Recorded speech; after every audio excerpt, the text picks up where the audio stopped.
Rekomendasi Mas, meja makan digawe wong seneng klasik, estetik, tak redekne iki. Redine kaya apa jajale kok ya Meja disepilne. makan estetik ya.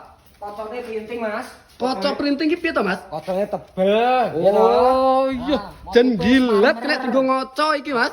Wah, Jan mending tenan iki. Oh, rangkane besi. Ya tikus sing gigit nyangkut iki. Berarti ya kuat kokoh Kuat tenan. wis 4 kursi, wis aneh busane Mas. Dadi empuk penak. Ya kerasan to lek madang ngono ki carane. Ya iya lawe cocok madange empuk jan ya nayoh to. Iya nayoh pol. Ah. Cek to, ngene iki 4 kursi, bahane kok ya apik men kaca ngene iki regane piro? Murah pol iki. Piro? Cukup 2.500.000. Heeh. Wis tak kepake gratis ongkir area Jawa Timur, Jawa Tengah, Jogja, Madura, bayar COD ya toh. Heeh. Wis tanpa DP.